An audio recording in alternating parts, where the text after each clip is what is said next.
It is a very good evening to you. My name is Marissa Marinda and you are watching Newsplus. Let's take a look at tonight's headlines. Government has set aside over $2 billion for the National Action Plan to improve children's well-being. We give you that story and more highlights from today's post-cabinet media briefing. Zimbabwe has saved 70 megawatts of power through the phasing out of traditional electric bulbs in favor of energy-efficient LED alternatives. Stay tuned for that story from the SADC Energy Week deliberations in Victoria Falls. Zimbabwe, South Africa and Zambia are exploring ways of improving cross-border transportation and seamless travel among the three neighbours. And in sport, the Mighty Warriors have stormed into the semi-finals of the COSAFA Championship after edging Botswana by 1-0 in Polokwane, South Africa. That story and more coming up in our look at sport. Now for the news in greater detail. Government has set aside $2.4 billion for the National Action Plan aimed at improving children's well-being by employing evidence-based methods and fostering multi-sectoral collaboration. The plan's goals include enhancing access to quality services, strengthening protection mechanisms, increasing community capacity, reducing child labour and ensuring effective policy enforcement. Addressing journalists during today's post-cabinet media briefing, Information Minister Newsplus said the plan addresses emerging challenges such as child labour, poverty and online violence, targeting vulnerable groups including orphans and girls who face the risk of child marriage. The plan is structured around 5 pillars, namely improved access to inclusive basic social services, ending violence against children, family and community capacity strengthening, elimination of child labor, and institutional strengthening and capacity building. The plan sets specific outcomes aimed at increasing access to services, reducing harm, empowering families, eradicating child labor, and enhancing enforcement. Public Service, Labour and Social Welfare Minister Edgar Moyo said in terms of coordination, the National Action Plan assigns different responsibilities to different entities, ministries, departments and agencies. This budget is going to be catered for through existing allocations on a year-on-year basis. It's also going to be funded through United Nations agencies, development partners, the private sector, and all who have been assigned different responsibilities over the next 5 years. Still with Cabinet, Government has approved implementation mechanisms for rural development initiatives as part of accelerating socio-economic transformation, facilitating comprehensive and inclusive updates from all relevant ministries, departments and agencies involved in rural development and industrialization. Information Minister Newsplus said the 11 critical enablers for agriculture-led rural development and industrialization have been identified for tracking. 11 critical enablers for agriculture-led rural development and industrialization have been identified for tracking, namely capacity building, finance, water, energy, markets, infrastructure, transport, governance, coordination, monitoring and evaluation, and information communication technology. Zimbabwe has approximately saved 70 megawatts of power following the phasing out of traditional electric light bulbs in favor of energy-efficient LED alternatives. This came out during the ongoing SADC Energy Week in Victoria Falls, with Swedish Ambassador to Zimbabwe, Per Lindegaard, urging member states to prioritize energy efficiency as a strategic tool for economic growth and regional resilience. Vice President Dr. Constantino Chiwenga will officially open the summit this Wednesday. Zimbabwe Energy Regulatory Authority Research and Efficiency Engineer Victor Sibanda said the regulatory shift had a positive effect on local industry, spurring new business ventures. I think we have managed to keep that, and we have managed to save close to about 70 megawatts of power by just doing away with incandescent bulbs and moving to efficient LED bulbs. His sentiments were echoed by Ambassador Lindgaard, who said every unit of energy saved creates room for economic expansion. He said energy efficiency is not merely a technical adjustment, but a strategic economic choice critical for competitiveness and sustainable development. Than saving electricity.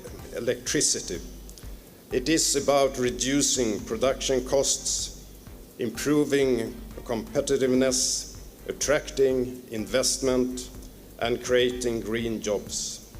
It is about ensuring that industrialization in SADC is not only rapid, but smart and sustainable. Zimbabwe's Energy Minister July Moyo called for tangible outcomes from the regional energy discussions. He said practical solutions and measurable progress are key to ensuring energy security and accelerating industrial development in the region. In energy efficiency, individuals, households, and corporates can play a role.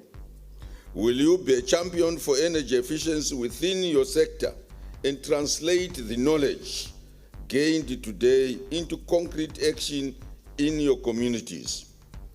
Look to the Energy Efficiency for Livelihoods in Africa project in Zimbabwe as a powerful demonstration of collective impact.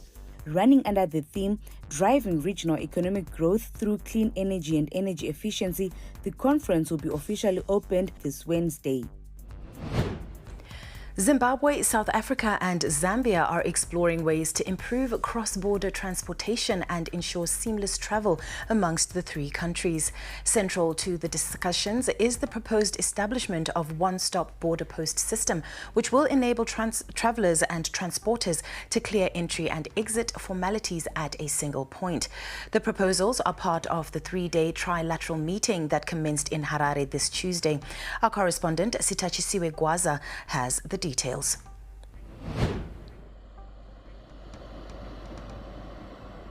At major border posts, trucks can stretch for kilometers, engines idling as paperwork is processed on both sides.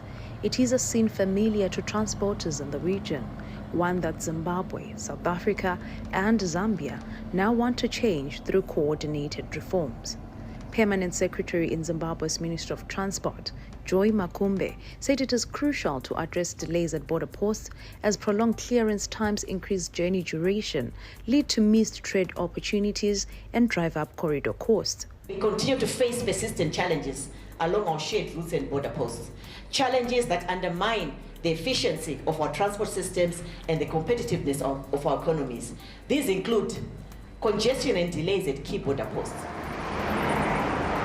South Africa's head of delegation, Sibulele Jodo, said his country is optimistic that the proposed one-stop border post arrangement will ease congestion and improve efficiency. The system would allow travelers to stop once for exit and entry formalities rather than undergoing separate processes in each country. There's discussions around the one-stop border posts where when you travel between the two countries, you don't necessarily need to stop on both sides of the borders, and there's a view that under the one-stop border post regime, you would only stop on one side of the country. Among the concerns raised are complaints from Zambian transporters who have indicated that they are not permitted to load goods in Zimbabwe under the same conditions that Zimbabwean transporters are allowed to operate in Zambia. Head of the Zambian delegation, Engineer Sidney Nyama, said he is hopeful the meeting will help resolve such operational imbalances. We have a situation where Zambian bus operators, they are not allowed to load from Zimbabwe. They load from Zambia coming to Zimbabwe, but when going back to Zimbabwe, they go back empty. So we hopefully to discuss and resolve this matter. Deliberations during the meeting are expected to play a critical role in strengthening regional connectivity, enhancing corridor efficiency, and ensuring the smooth movement of people and goods across the three nations. For ZTM Prime, I am Setachi Suegwaza in Harare. Do stay with us. Newsplus will be right back.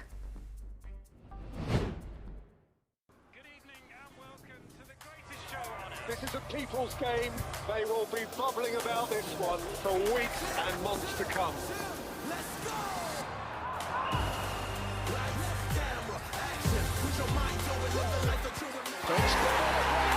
Wherever you are, whatever your reason, it's on SuperSport all season long.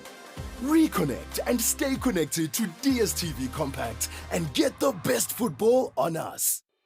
This Valentine's month, share the ultimate gift of life. Donate blood and make a profound difference. Visit us in Harare at 53 Mazoe Street, Belgravia, or join us at the second floor. At the Gweri Showgrounds or in Mashingo, at Haley's and Emsley Close, or at the main post office in Bulawayo, and at our Mutare branch. Give love, give life. Donate blood this February. Donors to receive special surprise tokens of appreciation.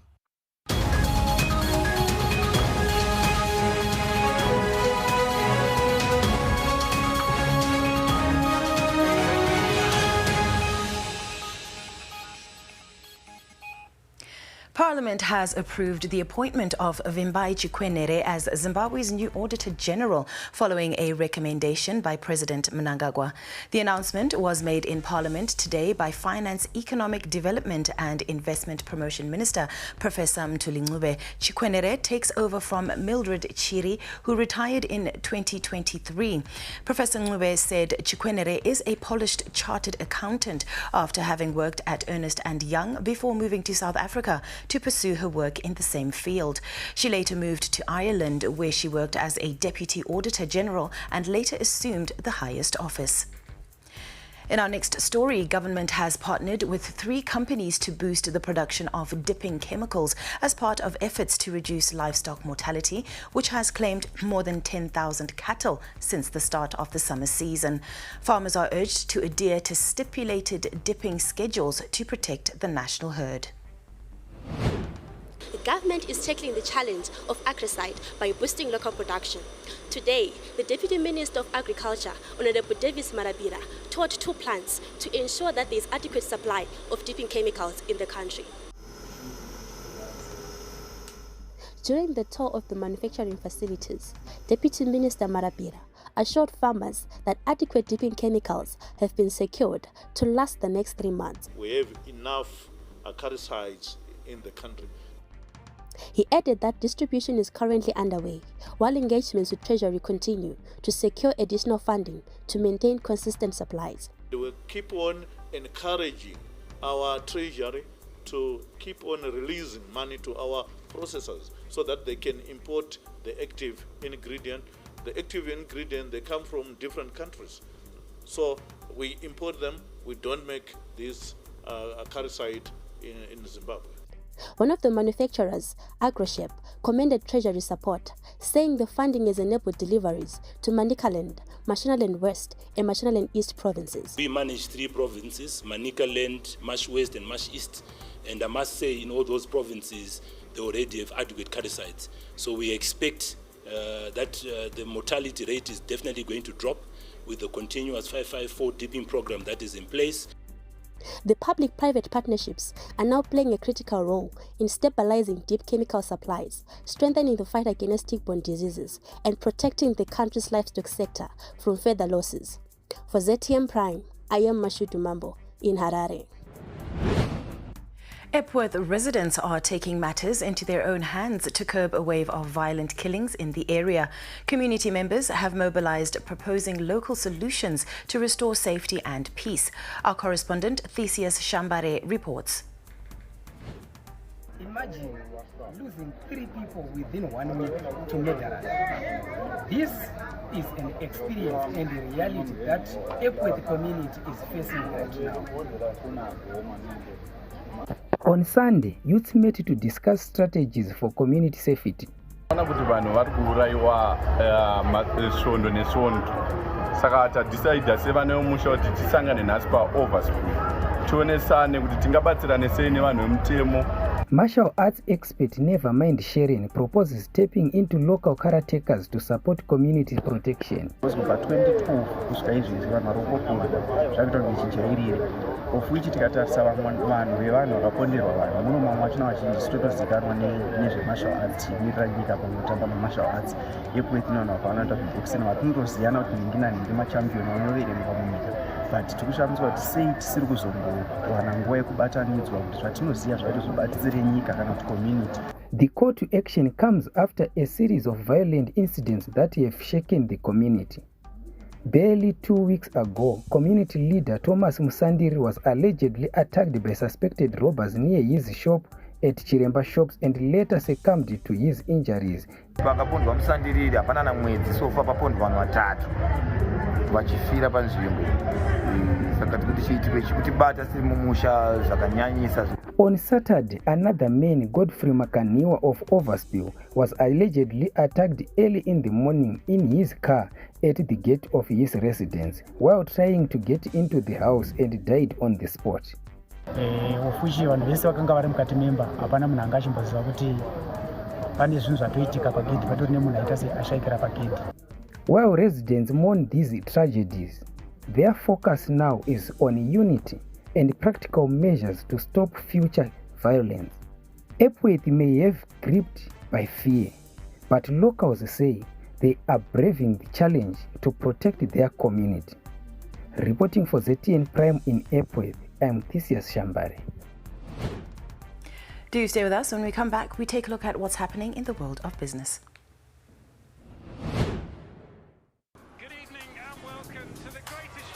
This is a people's game. They will be bubbling about this one for weeks and months to come.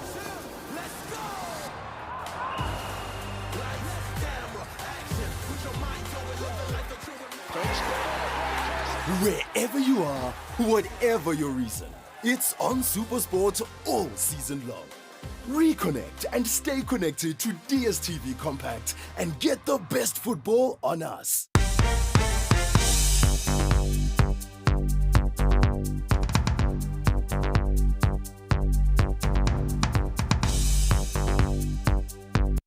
Over 1,500 international delegates are expected for the high-level United Nations tourism meetings set for April 27 to May the 2nd in Victoria Falls. This was revealed by Tourism and Hospitality Industry Minister Barbara Rodzi at today's post-cabinet media briefing. She said Zimbabwe will host major United Nations tourism events scheduled to run back-to-back at the Elephant Hills Resort in Victoria Falls.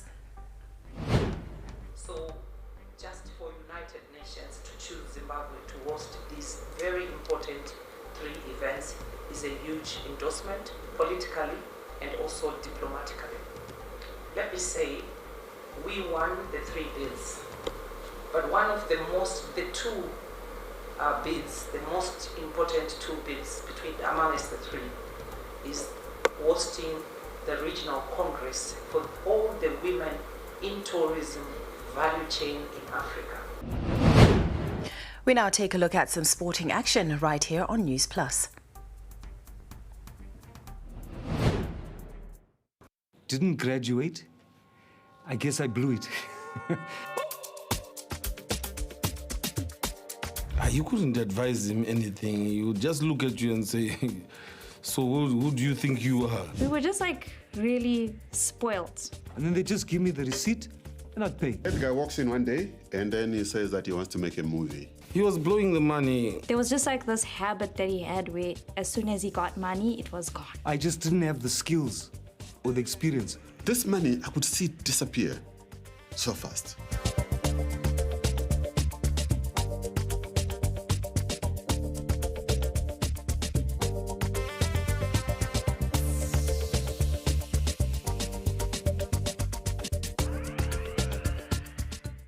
Catch exclusive interviews every weekday for candid, exciting and thought-provoking conversations with your host, Erika Ndoro. We talk about arts, we can talk about sports, we can even talk about politics, and sometimes we venture into a nice guitaristic play.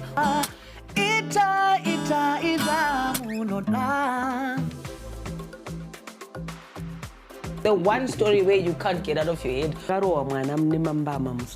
Wakatarisa munhu so Erika like where you are sitting. Ndozongokona bata face so pasina munhu. Wakasiya music yako iyo Afro chakuti ndo music manje yemuZimbabwe. And I'm sure they're still saying the same thing now. Yeah, so Shona kana kuti Chindevere kana mumwe mutauri muno muZimbabwe ndiwe iwewe. Ndiwo rupawo rwako.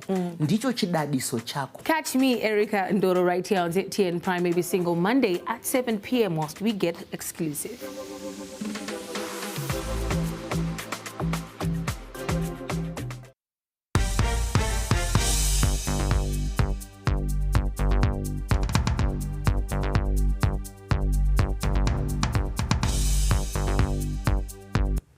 The Zimbabwe senior women's football team, the Mighty Warriors, edged Botswana by a 1-0 to finish the group stages unbeaten and progress to the semi-finals of this year's COSAFA Championship in Polokwane, South Africa.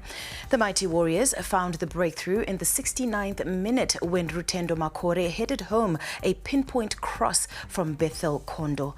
Under COSAFA rules, results against bottom-placed teams in Groups A and B are excluded when comparing second-placed teams because Group C has only 3 teams. As a result, Zimbabwe's win over Botswana is disregarded, but the Mighty Warriors still have 4 points in the runners-up standings. Meanwhile, Malawi and Angola can only reach a maximum of 3 points after their results against Lesotho are removed. Mighty Warriors captain Nobukosi Ncube dedicated the win to Deputy Sports Minister Emily Jesaya, who has been one of the side's supporters. This is the first time such things have happened to us. And like I said back in Zim, every time when we step into the beach, we will remember the moments, the day that we shared our hearts out with you, Minister. And you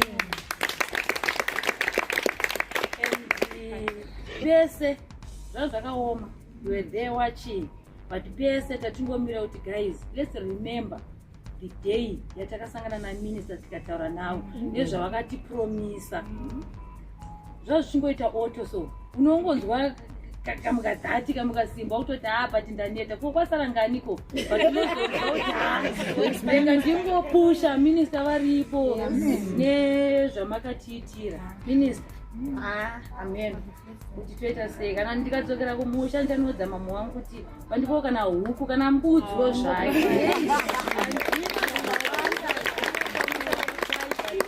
ndikushaya kuti ndingawane chii because hatisati tambowana munhu anenge imimi anouya oteerera vana tinoti mazima minesi kangoti iwi.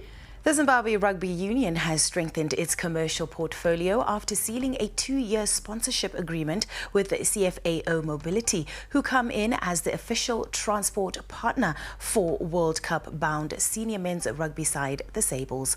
Zimbabwe Rugby Union General Manager Takunda Chifokoyo hailed the new partnership, saying it addresses a number of challenges that the side has been facing. He added that the vehicles provided to the head coach, assistant coach and team manager, as well as the team bus for the national squad, will go a long way in improving the team's operations and preparations.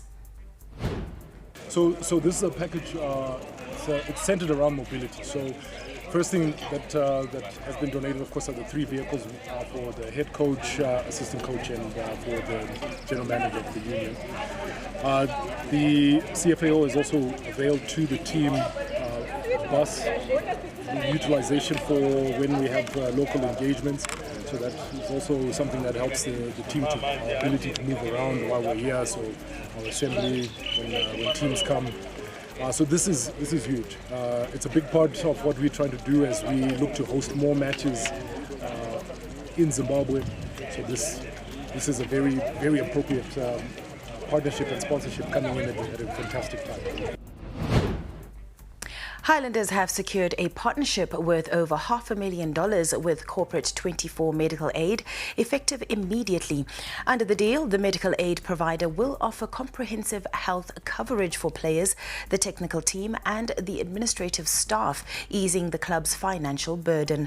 The initial agreement covers 50 first team and administrative members, each receiving a $13,000 medical aid package, bringing the total value of the partnership to $650,000. I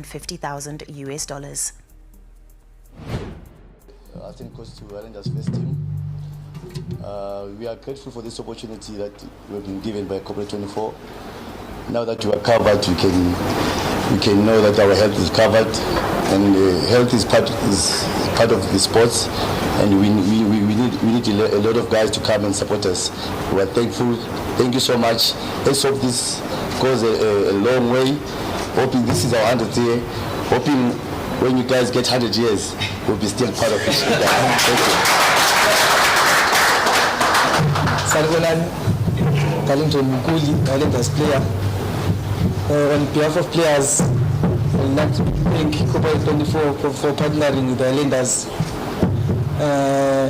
Mina as a victim of a career-threatening injury, kuyangijabulisa ukubona ukuthi sesile-medical aid. Alasisafaka kuminya crowd yabo.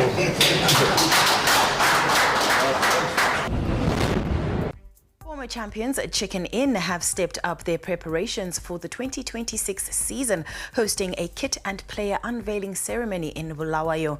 The 2015 Premier Soccer League champions have also set their sights on a strong finish to the forthcoming season, with President Lifa Ncube boldly declaring that the club is ready to compete at the highest level. Let me be clear, in 2026, Chicken Inn Football Club is here to compete. We are not here to be Osorans. We aim to challenge for every trophy available. The launch of this kit, the strength of our partnerships, the best coach in the league and his central team, a talented squad, and the introduction of our two-pizza brand all underscore our commitment to excellence. This is the year for us to aim higher and achieve even more. United, we can create a future for Chicken Inn FC. The chicken will cross the road once again. Come along for the ride. That's all we have for tonight's edition of News Plus. My name is Marissa Marinda, and from me and the crew behind the scenes, we say pleasant viewing. We leave you watching the weather forecast.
Catch exclusive interviews every weekday for candid, exciting and thought-provoking conversations with your host, Eric Kandor.